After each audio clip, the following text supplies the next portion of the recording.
திருப்பத்தூர் மாவட்டம் ஆம்பூர் நகராட்சிக்குட்பட்ட 31வது வார்டு சான்றோர் குப்பம் பகுதிக்கு ஒகேனக்கல் கூட்டு குடிநீர் திட்டத்தின் மூலம் குடிநீர் வழங்கப்பட்டு வருகிறது.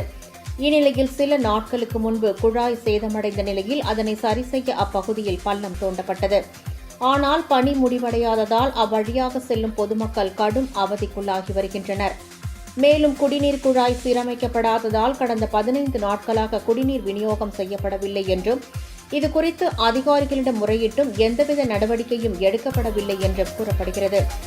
இதனை கண்டித்து நகர்மன்ற உறுப்பினர் அருண்டெல் தலைமையில் பொதுமக்கள் சென்னை பெங்களூரு தேசிய நெடுஞ்சாலையில் உள்ள சர்வீஸ் சாலையில் மறியலில் ஈடுபட்டனர்.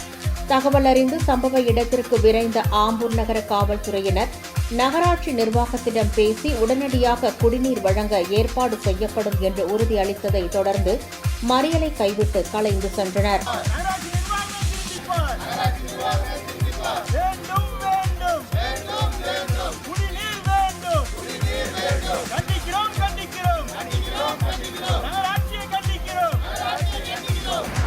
ஆம்பூர் நகராட்சி 31வது வார்டு சான்றோர் பகுதியில் கிட்டத்தட்ட ஒரு மாதத்துக்கு முன்பாக ஒகேனக்கல் பைப்பு தோண்டி இது வரைக்கும் அப்படியே விட்டுருக்காங்க. அந்த பள்ளமாக விட்டுருக்காங்க. அந்த பக்கம் ஸ்கூல் குழந்தைங்க போக முடியல, கம்பெனிகளுக்கு போகிற பெண்கள் போக முடியல. அது மட்டும் இல்லாமல் கிட்டத்தட்ட ஒகேனக்கல் கூட்டு குடிநீரை நம்பி மட்டுமே இந்த சான்றோர் குப்பம் பொதுமக்கள் வாழ்ந்து கொண்டிருக்கிறார்கள். ஏறத்தாழ 30 நாட்களுக்கு மேலாகியும் இந்த பொதுமக்களுக்கு எந்த விதமான குடிநீர் வசதியும் ஏற்படுத்தி தராத நகராட்சியை வன்மையாக கண்டிக்கிறோம். முதல்ல